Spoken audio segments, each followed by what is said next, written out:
First of all, they said this person must be a visionary. That means they always see beyond what's happening. In other words, they've got a dream of what's going on down the road. You've got to be a visionary. Now, this is the definition of what the world would say is a strong natural leader. They would also say the person to be a strong natural leader must be action-oriented. In other words, they have to be moving all the time. They're not static, they're dynamic, they're moving all around, got a lot of balls in the air at the same time. They would also say another characteristic of a strong natural leader would be their courage. They never lack the guts to say what they think. It doesn't say much how the person receives it, but their issue is, do you have the guts to say it? That's the real issue. That is the world's perception of a strong natural leader. They would also say there's a degree of being energetic. They're able to hand many things at once, many balls in the air. They would say they're objective rather than people-oriented. In other words, everything is about the bottom line. Everything is about the goal, the objective, the vision. It doesn't say much about their relationship of influencing people. It basically says that a strong natural leader is objective rather than being people-oriented. And they would say that a natural leader would be paternalistic. They tend to be the great protector, the great answer man, the great guru, the great instructor of everybody else. They would say there's a degree of being egocentric. In other words, they sometimes admit that they are ego-centered, and sometimes unknowingly they are ego-centered. But they say that one of the strong traits of a natural-born leader is this ego-driven, this egocentric temperament personality.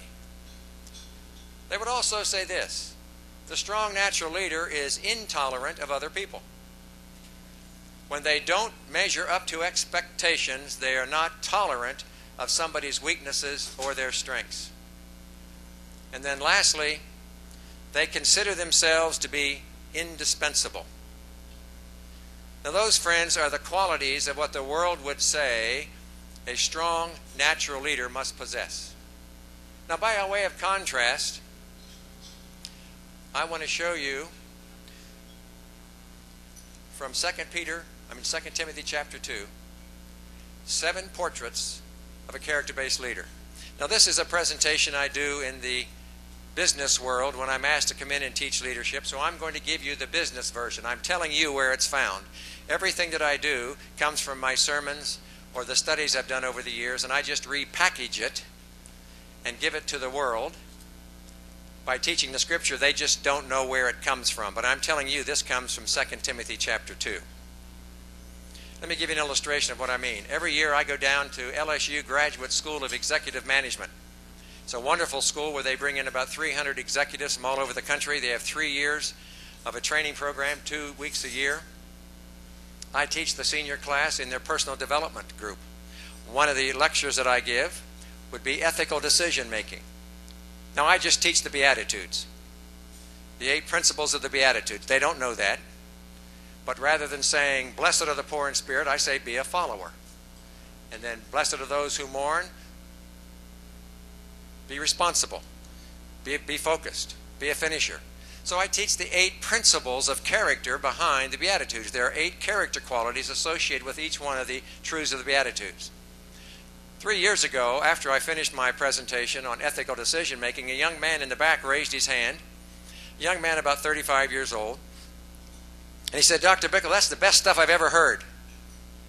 I just finished an MBA at Harvard. We had a 3-hour class on ethics, and it can't compare to what you gave. Where did you get that? I said, do you really want to know? And he said, yes. And I said, sir, everything I gave you came from the Scripture. That's inappropriate, was his response. That's inappropriate. I said, I thought you said it was the best stuff you'd ever heard. That was until I found out the source.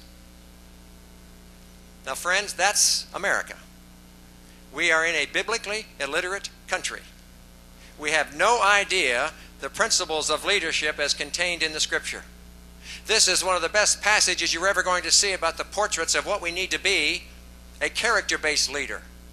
And so let me walk you through the principles of the Scripture that teach us what a character-based leader is. Because remember this: thoughts become your words. Words become your actions. Actions become your habits. Habits become your character. and character becomes your destiny. You see, friends, it all starts with how do we think about leadership. First thing that we see is we need to be a teacher. The character quality there is the character quality of imparting truth. That's persuasiveness. I define that as using words which cause the listener's spirit to confirm that they are hearing the truth. You see, the first thing a leader does is must tell the truth. This is where we're going. This is how we're going to get there, and you're truthful about it. These are our finances. These are our difficulties. These are our successes. Here are our problems. Here are our hurdles. You've got to be openly honest. Did you hear what Meg said in her illustration? Marvelous illustration of how honest she was. She was a marvelous teacher because she was using persuasiveness to impart truth to her 20 personnel in a difficult financial environment. You see, the first character quality of a character-based leader is they're persuasive. It doesn't mean that you're manipulative. There's a difference between manipulating somebody and persuading someone. Persuasion comes because you're proclaiming truth. I find in the scripture that most of the time when it says proclaim truth, it always says grace and truth. You see, that's what we bring to the marketplace. We bring the magnificent balance of grace and truth. You see, grace without truth is only no grace at all. And truth without grace is only a half-truth. What we do is we bring persuasiveness, and it's the combination of grace and truth. So the first trait of a character-based leader is that we impart truth, persuasiveness. Next is a soldier. A soldier has the willingness to endure hardship. Notice the definition I give. Its endurance is the inward strength to withstand stress to manage what occurs in one's life. Now that's what a soldier does. Those of you who've been in the military, you understand the stress, the strain, the difficulty one has, and the one thing that you're taught to do is to learn to manage that stress. After I graduated from Annapolis, I went to flight school, and before I went to flight school at Pensacola, I was assigned my first duty assignment was to be the football coach at Navy, the freshman football coach. Back then, freshmen had their own team. They didn't play varsity like they do now. So my first duty assignment for 6 months was to stay at the Naval Academy as a newly commissioned ensign and be the freshman football coach. Great duty before I went to flight school. There was a difficulty with some of the plebe system, the hazing system that was going on, and the Senate convened a senatorial investigation on the value of plebe year.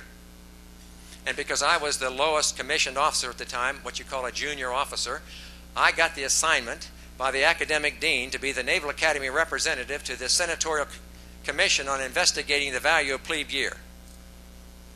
One of the things the senatorial committee asked me to do was to go out to the Johnson Space Center in Houston and interview the Naval Academy astronauts. Well, as a future Navy pilot, that was like throwing Brer Rabbit in a briar patch. So I flew out there and I talked with Alan Shepard and several of the other original astronauts. And I said, what was the value of plebe year to you? And Alan Shepard gave me this illustration. He said, Bruce, you're going to be a pilot one of these days, and you're going to be flying your jet at about 35,000 feet. You're going to see your fire warning light go off right in your cockpit, right in front of you. He's going to tell you in 12 seconds you're going to blow up. So you look outside and say, you know, it's a wonderful day. Look at those magnificent cumulus clouds. And then you're down to 10 seconds. And you know in 10 seconds it's going to blow up. And so you think, well, I better get my checklist. So you reach down here in your flight suit and you pull out your checklist and say, oh, that's the landing one. That's not what I need. This is the takeoff one. That's not what I need. I need the one for emergency startup. Oh, there it is. So you're now down to 7 seconds. And you flip the page and you look outside and say, you know, this is really a lovely day. And then you look down, well, I better do something. So you flip a switch here, and then you look there, and you flip a switch there, and you flip a switch there, and all of a sudden the light goes off. And then you look outside and say, isn't it a lovely day? Now he said, Bruce, don't you dare let them remove plebe year from the Naval Academy, because the one thing it will teach you to do is it'll teach you how to manage pressure. That's what you're going to need to do as a naval officer and as a flyer. You are going to need to learn to be pressure manager. You've got to learn what it means to endure hardship, and you've got to manage that. And so you do that with the inward strength to manage the difficulties that you have. Leadership is not easy. Sometimes it's very difficult. And